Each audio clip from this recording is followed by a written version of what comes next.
Welcome, 40K fans, to the Morality series. Today's episode is called 40K Philosophy, Daring to be Good, and is part 3 of said Morality series. These articles are a thought exercise, and by writing them I hope to improve my thinking about 40K and its fiction, and maybe about much more. Topics in this series will be wide-ranging, and will not shy away from moral or philosophical issues that some may consider sensitive or even controversial. I would rather risk the conversation, so while you or I may not agree, I look forward to hearing why. Consider yourself warned as well for any lore spoilers. As always, a big thank you to Frontline Gaming for providing me with the opportunity to get these thoughts out on their website. I definitely recommend checking out their Tactics Corner for more information on the latest edition of 40K. And if you want to see any of my other articles that are in the philosophy series or about the state of the game itself, like last week's article about stratagems, feel free to look it up there as well. Without further ado, let's jump right in. In part 1 of this series, we discussed how good can and does exist in the Warhammer 40K universe. In part 2, we discussed some of the delineations between good and evil in the universe and attempted to tackle the idea of moral relativism. Today, I'm going to poke around with what I consider an affliction that is not unique among fandoms and consumers of fiction, an addiction to misery. This crosses a lot of the same ground as a real-life mental health problem, and I want to make sure that the definition that I'm giving so far as this essay is concerned doesn't get confused or conflated with something that people may be struggling with through their own mental health crisis. So, when I am talking about an addiction to misery in the context of 40K, in the purposes of this article, what I mean is that as consumers and as an audience, we are addicted to the idea that there are no good guys, and are addicted so much that we reject any attempts to bring in objective good and heroism to our stories. To break from 40K momentarily, I have heard this articulated in drawing comparisons between fantasy series like, for example, The Lord of the Rings and Game of Thrones. The crux of this argument, this thesis, being that the story in Game of Thrones and the characters are better than Lord of the Rings because the characters in Game of Thrones are all broken, damaged, and terrible to each other, making them more real than Tolkien's portrayals, which in my opinion falls flat under any analysis of Tolkien's characters that is more than perfunctory and fails to take into account the mythic styles in which many of his stories are told, but I digress. It is certainly very popular in modern media to have extremely flawed characters undergo a journey while struggling with some mundane or moral affliction, and is a key part of the appeal of many anti-hero characters. Even in a comedy series like, say, Rick and Morty or Archer, we are basically reveling in the miserable ways that a group's collection of dysfunctions bounce off each other, satirizing themselves and the audience while bathing in nonsense and nihilism. I definitely respect storytelling that is more than simple black and white representations of people and circumstances. That said, giving fans of 40K or even fans of good guys something good to root for isn't making the grimdark a black and white moral picture. After all, it doesn't matter how much white you add to gray, it will never be purely white again. But lighter grays will serve to better contrast the dark ones all the same. If everything is just dark, then an image loses definition, and storytelling works much the same way. Stories grow stale without contrast. So why then do we have this resistance to the idea that there can be something good or that there can be a good guy in 40K? I think that this pseudo-romantic addiction to the worst parts of people, the worst parts of character, and the way we tend to overvalue flaws because of a pretense of quote-unquote realism doesn't really allow readers or consumers of these stories to properly understand the purpose of flaws in powerful storytelling, or the strength that comes to characters and to readers, individuals, as they overcome them. In fact, the most powerful stories in 40K really capitalize on the proper use of flaws, even when the protagonist would easily fall into the villain category, such as the characters in First Claw from the Night Lords omnibus by Aaron Dembski-Bowden. Meanwhile, the books and the stories that don't respect flaws often get labeled with dismissive bolter porn epithets shortly before they're lost or overlooked. Much of the genesis of my line of thinking here came from a few sections of an article I saw about the Warhammer community on Vice. It's an article you could easily look up. It talks about the culture wars creeping into Warhammer 40k. The main focus of the article is about alt-right culture wars, so creeping racism, etc. I don't really have any intention of commenting on that part of it here. The parts that stuck out to me have to do with descriptions of the setting and some conflicting goals that are represented in those critiques of where 40k as a narrative is headed. I'm going to start by reading an excerpt of this article for you. Thomas Parrott freelanced for Games Workshop until June, writing novels for its Black Library publishing arm. He thinks that adopting a surface-level narrative of good guys versus bad guys in a bid to appease the parents of younger customers who might otherwise be put off by 40k's cartoonishly grim lore opens the door to a troublingly simplified reading of the game. It is really easy to misinterpret the Imperium of Man as being presented as a good thing, as opposed to what it originally was, which was lampooning the very idea of this totalitarian state, he says. We've talked about the Imperium as satire of totalitarianism in multiple capacities in several articles in this series. We've also talked about good guys and bad guys in 40k setting. There's a plethora of evidence over the last 30 years supporting the idea that the Imperium is such a terrible place to be that even the author of the article describes it as cartoonishly grim, a turn of phrase I find interesting considering how few cartoons outside of Japan could aspire to be called grim. Now let's follow that commentary up with this quote later in the article by Leaky Cheese, who is apparently a YouTuber. Some changes to the lore of 40k would not go amiss. Either it should be abundantly clear that the Imperium of Men aren't the good guys. They need to put the satire back into it, he, Leaky Cheese, says. The other thing they need to do is stop making Space Marines appear as heroes. For my take on this, with the nearly absurd amount of justification for a dark reading of the Imperium of Man, why would there be a concern that 40k was changing to something more hopeful? Look no further than the greatest catalyst for change in the Imperium since the Emperor himself, Robute Guilliman.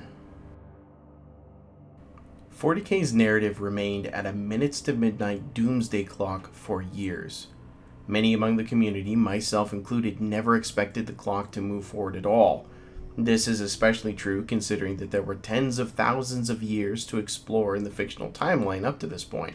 The Horus Heresy series, which had been the primary lore focus for many years coming out of Black Library, was a setting almost as popular as the main one, maybe even more so. Then we were surprised to learn of the revival of Robute Guilliman and the change that he brought with him. Moving the clock forward with hope was to the fans much like standing on a train, braced for it to slow down, only for it to jerkily pick up speed, sending you completely off balance. I imagine that's where a lot of the unrest that comes with the newer direction of 40k comes from. Here's an excellent example from the Devastation of Baal novel by Guy Haley of exactly what I'm talking about. Guilliman looked overhead. Baal Primus and Baal Secundus continued their slow waltz around Baal as they always had. Only Baal Primus was now dead, and upon the southern hemisphere the demonic rune of Kabanda's name leered in bright white bone. The skulls of millions of Tyranids, from void ships to vermin gatherers, have been stacked to create the sigil. "Look at that," said Guilliman. "The arrogance of the Neverborn remains as great as it ever was. But it is we who remain, and it is we who shall prevail. Dante, there is a lesser task I will set you." He lifted his hand up to encompass 3 worlds. "These planets were hells. For generations we have recruited the strong over the weak, in the belief it makes our warriors better. I do not think this is so. Cruel men make cruel warriors, make cruel lords. We need to be better. We need to rise over the need for violence and recognize other human qualities in our recruits. Your chapter has ever understood this." If we do not, then we will fall prey to our worst excesses, the kind of thing that represents." He pointed at Kabanda's name. "It has long been in your capability to transform these worlds. Baal Primus is dead, but you need not let your remaining people suffer unnecessarily. Will they fight any better for dwelling on a world that kills them? By sacrificing their children to the Emperor's service, they have earned a better life. Once you have torn that blasphemy down, raise up the population of Baal Secundus. Teach them what we are fighting for. A line must be drawn between what is good and what is evil. For if the great enemy comes with offers of power to a wretch, what reason does he have to refuse hell if he dwells in it already?" So here we have someone in 40K daring to say that the Imperium can grow and be better than what it is. The idea that the Imperium has a journey now and that it can develop into a better place to live has its genesis. Maybe, just maybe, it doesn't always have to be grimdark for humanity. To many in our community, this is pure, unadulterated heresy. 40K, after all, was supposedly built as a joke on fascism, religion, and totalitarianism. How dare that concept evolve? How dare the concept mature? How dare it change? How dare it attempt to take itself more seriously than its origins? Of course, in that same breath, varied groups of people complaining over the change will demand that 40K incorporate their particular political branding and ideologies. This becomes the crux of the problem that has forced the clock forward, in that 40K cannot adapt to include or represent whatever it is that it should or should not accept depending on who you ask and what you believe, without first allowing the setting to permit those kinds of attitudes and behaviors in the first place, or doubling down on the things that made it a regressive, depressing parody in the first place. To put it simply, it can't change while staying the same. This is where a lot of the critiques leveled at 40K and its setting in the Vice article really start to contradict themselves. Create new opportunities for acceptance by a wider audience, but don't you dare disregard the awfulness of the setting or allow your protagonist to be good or heroic. This puts Games Workshop in a fairly comedic position. Integrate XYZ groups so we can villainize them? Misery is, after all, fairly egalitarian in the 40K universe already, so what the critics of 40K's changes in setting often fail to recognize, in addition to the slight paradigm shift in the Imperium's moral direction, and it is slight, is exactly how much more catastrophic the universe it exists in has gotten to lead up to this change. And what nobody is really asking is what our addiction and what the setting's addiction to grimdark has taken away from its storytelling potential, and what the possibility of an Imperium that can grow into something better can do for both the residents and readers of the universe alike. Is the sacrifice of 40K's awfulness such a great loss that it can't be eclipsed by the benefits of giving the totalitarian regime at the center of its narrative an opportunity for moral growth? Is a painting better off when viewed without contrast or color? If we were to take a very surface-level stab at what the Imperium was meant to be, then fundamentally the Imperium was meant to be the vehicle that the Emperor could use to carry mankind to the next stage of human evolution, thus freeing the species from the predations of chaos. This is explained in the Master of Mankind novel. We've already discussed the catastrophic failure that was in previous articles, and now how the absence of the Emperor's guidance evolved his secular totalitarianism into a declining superstitious totalitarianism. Now, of course, we have Guilliman at the head of the great imperial machine. Guilliman is a man of incredible competencies mentally, administratively, physically, politically, and more. Beyond that, he has a vision to not just coast on the status quo like the Imperium has been doing, but to grow and change the Imperium and make it a better place to live. He's developing and sponsoring the development of new technologies, instituting changes on all levels of the imperial bureaucracy, and is even making changes to the vaunted Codex Astartes, written by his own hand, something treated much like scripture by many of the Astartes chapters. Let's get it out of the way right now that all of his methods, of course, are not completely good, whatever that really means. but at the very least are better than the methods that have been used by the Imperium for a long time. It is a small, perhaps a 1-degree shift in course. But if you follow a 1-degree shift in course over hundreds, thousands, millions of miles, then the ending destination is quite off course from where it was before. From a storytelling perspective, this is an absolute goldmine of opportunity. Not only must Guilliman contend with the greatest calamity to hit mankind since the Horus Heresy, he also has to fight those within the old regime who resist the change he's trying to implement. The potential for conflict between him and the ecclesiarchy alone could spawn its own lengthy series. This is engaging storytelling rife with opportunities for conflict, and Guilliman's ambition for a better Imperium is barely even nascent at this point, contending at its very genesis with the millennia-long momentum of a catastrophically tyrannical regime on the verge of overthrow by its long-ignored sins, ennui, ancient evils, and the apocalyptic embodiment of nature itself. And this setting is too hopeful for people? Fellow fans and hobbyists, I must present the possibility that perhaps we are made parodies by our own fandom if we can look at the current state of 40k in the Imperium to perceive it as too optimistic.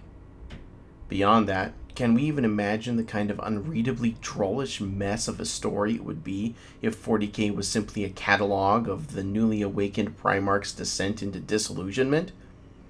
Is having good guys really such an unforgivable sin? I believe that this is where Guilliman's narrative in the modern 40k fiction, and therefore the Imperium's own direction, opens up more possibilities for meaningful storytelling.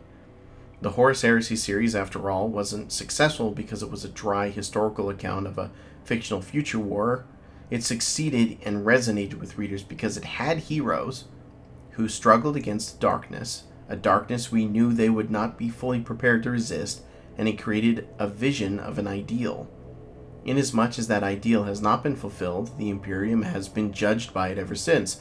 This is a philosophical principle for growth and development. Your ideals judge you. This means that every second that the Imperium isn't improving, Guilliman is failing. It raises the stakes. It's compelling. And the fact that we don't know how it ends, unlike the Horus Heresy, means that we need a character, we need a good guy, we need a protagonist that we can get behind so that we can have some kind of expectation for the future that goes beyond just wallowing in our own pity as the universe circles the drain. That's not compelling storytelling. And why would we want an account of a version of humanity, Space Marines, Guilliman, whoever, that was not capable of growth? What story could that tell that is interesting, that hasn't already possibly been done via stories like the Horus Heresy? The theme that 40k's protagonists, the Imperium, Space Marines, whoever, were caricatured as just a different flavor of evil than, say, Chaos or the Dark Eldar, has lost its narrative flavor. This dead horse has been beaten to its constituent atoms, which were then violently split to form the comically common, explosive exterminatus edicts dashed like salt and pepper across the Imperium's history. Inasmuch as 40k to remain at its minutes to midnight clock setting, stories that wallowed in the excessively caricatured depravity could still function. During that time, as if in contest with itself, 40k tried to up the ante constantly on what awful things you could expect people to do to each other with each new story.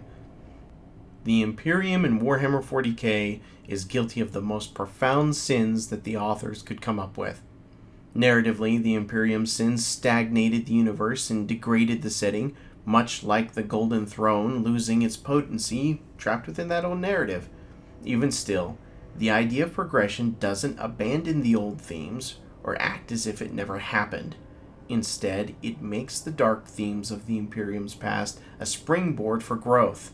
And considering the hole that it has been in, the Imperium needs all the help it can get out of it.